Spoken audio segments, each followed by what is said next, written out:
मैं जैसा आपने इंगित किया, मैं ब्राह्मण कुल में ज़रूर जन्मा हूँ, लेकिन मैं बाबा साहब के विचारों से सहमत हूँ और उनकी राह पर ही उनकी दिखाई हुई राह के अनुसार कोशिश करता हूँ कि बीते हुए कल पर एक नया प्रकाश डाला जा सके।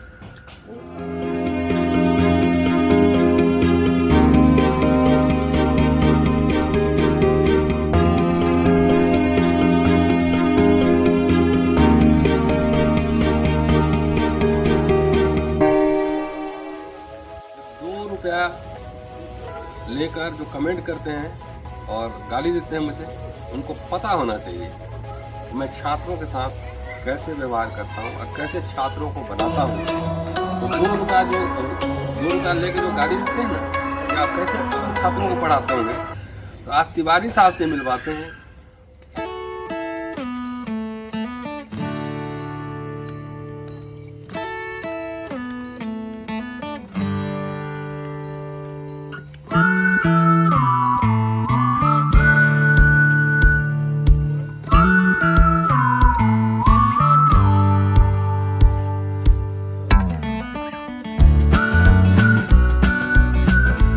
आभासी दुनिया के मेरे दोस्तों, रतन लाल बोल रहा हूँ। काम के बाद लाल की क्लास में आपका स्वागत है और पेश है अम्बेडकर नामा।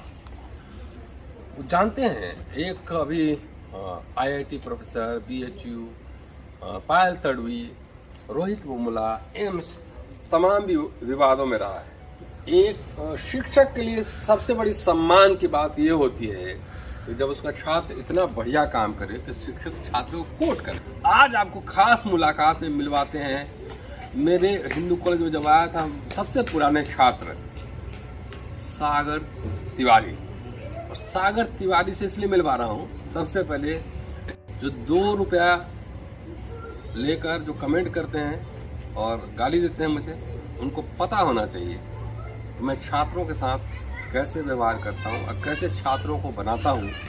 तो 2 रुपया लेके जो गाड़ी देते हैं ना, कि आप कैसे छात्रों को पढ़ाते होंगे, तो आप तिवारी साहब से मिलवाते हैं। शानदार काम किया है, जिंदल यूनिवर्सिटी में पढ़ाते हैं, PhD कर चुके हैं और शानदार PhD कर चुके हैं। कल मैंने एक इंटरव्यू में इनको कोट किया था कि सागर बहुत बढ़िया काम किया है इन्होंने।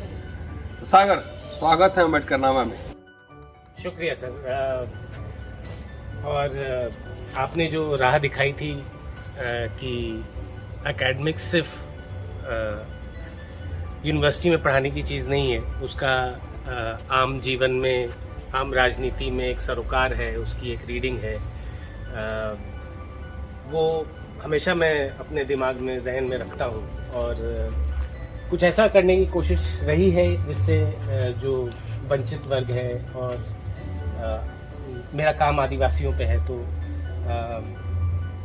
दलितों को फिर भी आवाज़ मिल जाती है। आदिवासियों को आवाज़ मिलना नगण्य है, उसका खास मेन स्ट्रीम डिस्कोर्स में जगह नहीं है। तो मैं जैसा आपने इंगित किया, मैं ब्राह्मण कुल में ज़रूर जन्मा हूँ, लेकिन मैं बाबा साहब के विचारों से सहमत हूँ और उनकी राह पर ही उनकी दिखाई हुई राह के अनुसार कोशिश करता हूँ कि बीते हुए कल पर एक नया प्रकाश डाला जा सके। वो अंग्रेजी में पढ़े हैं, अंग्रेजी बढ़िया बोलते हैं, अंग्रेजी जानते हैं, लेकिन आज हमारे अम्बेडकर नामा एक खास साथियों के लिए मैंने कहा कि आप थोड़ा हिंदी में ही बोलिए थोड़ा सा। सागर साहब जी, मैं हिंदी भाषी प्रदेश से हूँ। मेरा जन्म इलाहाबाद में हुआ था और मैं लखनऊ में पला बड़ा हूँ, तो हिंदुस्तानी में अच्छी तरह से वाकिफ़ हूँ। उर्दू पढ़ नहीं सकता, लेकिन शेरो शायरी में थोड़ा रुचि है। बाकी अंग्रेज़ी में ही अधिकतर ऐतिहासिक कार्य होता है, तो उसमें मैंने कोशिश करी है कि अच्छा काम कर सकूं। अब देखिए, अपनी PhD को मैंने एक किताब के रूप में सबमिट कर दिया है और संभावना है कि अगले साल किसी वक्त वो छपनी चाहिए। है। और जब हिंदू कॉलेज आया था तो सागर उस समय सेकेंड ईयर के स्टूडेंट थे सर। जी जी हैं? जी, मैंने आपको बनाया फ्यूडलिज्म पढ़ाया था जी। कुछ ओल्ड मेमोरीज याद है, हाउ वी मेट? बिल्कुल सर, ये कहना अतिशयोक्ति नहीं होगी कि राजनीति में और शिक्षा और राजनीति का कितना गहरा संबंध है, इसका प्रथम आभास मुझे सर के लेक्चर्स और क्लासेस से ही हुआ। सर एंशंट इंडिया के प्राध्यापक रहे हैं और मैंने भी एंशंट इंडिया और अर्ली मेडिवल की क्लासेस उनके साथ करी थी। लेकिन कास्ट पे जो उनकी समझ थी, जो वर्णाश्रम धर्म और कैसे कलयुग सिर्फ कलयुग नहीं था, उसका एक खास तरह की रीडिंग है कि जब वर्णाश्रम धर्म बिखर रहा है, नई जातियां उभर रही हैं और उसमें ब्राह्मणवादी लोगों को लगा कि ये तो उनका बनाया हुआ जो सिस्टम सृष्टि सिस्टम है जिसमें हायरार्की है और लोग बराबर के नहीं हैं, ये तो मिट्टी पलीत हो जाएगी। और उस भाव को इन्होंने कलयुग का नाम दिया। तो सर मेरे कलयुगी गुरु हैं और हम जो आज जीते हैं उसके कितने पुराने तार हैं, कितने पुराने संबंध हैं, इतिहास कैसे आज भी जिया जाता है। और वो सिर्फ ऐसा नहीं है कि 2000 साल पहले कुछ हुआ वो खत्म हो गया, ऐसा नहीं, वो लगातार जारी रहता है, उससे लोग प्रोड्यूस और रिप्रोड्यूस करते हैं। तो इस माइंडसेट को समझने में, और क्योंकि मैं एक ब्राह्मण कुल में जन्मा था तो ये चीज़ें मेरे लिए नई थी, क्योंकि हमें तो बचपन से ये सिखाया जाता है कि हम श्रेष्ठ हैं, लेकिन हम श्रेष्ठ क्यों हैं और कैसे बने ये किसी ने नहीं समझा। और उस कॉमन सेंस को क्रिटिक करने का जो सर का तरीका था वो मुझे बहुत पसंद आया और तब से मैं अपने आप को एक वैदिक ब्राह्मण बोलता हूँ। वैदिक ब्राह्मण का मतलब समझे? नहीं समझे तो जाके एक बार YouTube पे जाके सर्च कर लीजिएगा कौन होते हैं वैदिक ब्राह्मण, और DN झा जी की किताब जरूर पढ़िएगा इसमें। हाँ। DN झा साहब का Holi cow, myth of Holi cow जरूर पढ़िएगा। मेरे गुरु रहे हैं और मेरा शागिर्द सागर, हम लोग साथ में बाइक में घूमते थे उस समय। कहाँ हो सागर, चलो बैठो। अब मैं भी यंग था, मुझे लगता है कि 21-22 साल पहले की बात, 21 साल तकरीबन। हाँ सर, आपसे मिले हुए मुझे 21 साल। 21 साल और कॉलेज में आए हुए 22 साल। छात्र कई लोग हमको सवाल करते हैं कई बार, जो मैं यूट्यूब पे लेक्चर देता हूँ, बोलता हूँ, तो समझते हो कि ब्राह्मण छात्रों को कैसे पढ़ाता होगा, हैं? ये तो बात, तो जो हम पढ़ाते थे तो उसमें कोई भेदभाव होता था?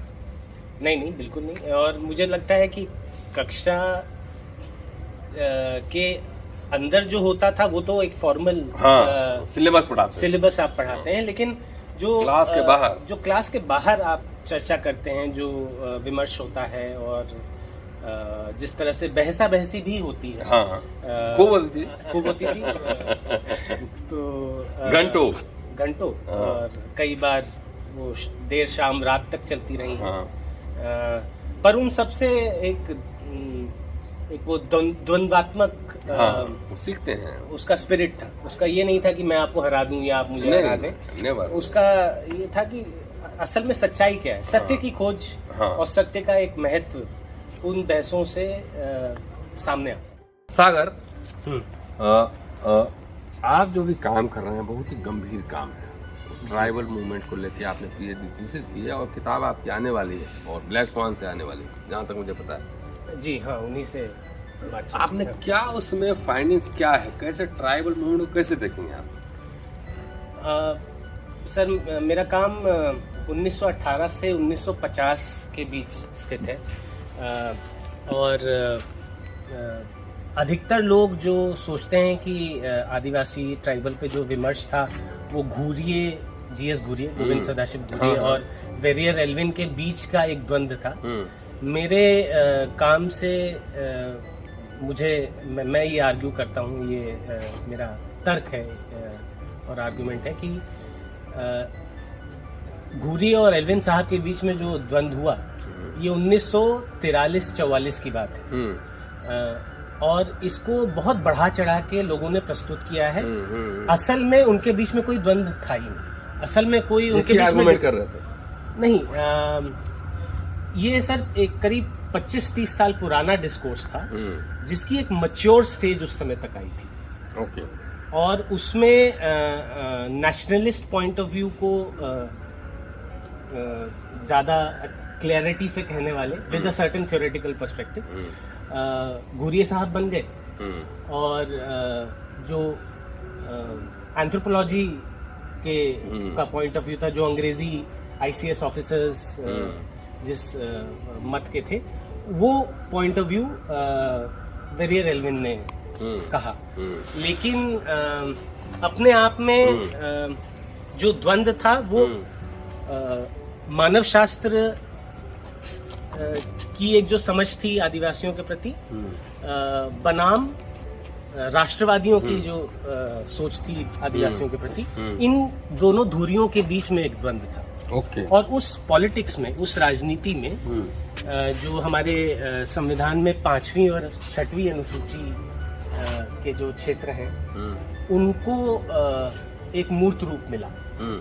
और मेरी थीसिस और मेरा काम इन्हीं इलाकों के विमर्श के बारे में है कि जो आदिवासी ट्राइबल कैटेगरी है, इसकी एक conceptual journey late colonial period में क्या थी, उसका इंटेलेक्चुअल कॉन्स्टिट्यूशनल पॉलिटिक्स क्या था। और मैंने इसका शीर्षक सोचा है कि islands against civilisation, anthropology, nationalism and politics of schedule.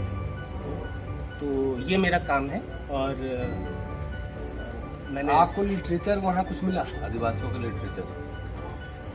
Sir इस पूरे दौर को 1918 से 50 के बीच के दौर को मैं 2 भागों में डिवाइड करता हूँ। 1918 से 35 तक, 36 तक ये सारा विमर्श था। ये सिर्फ और सिर्फ अंग्रेज चला रहे थे।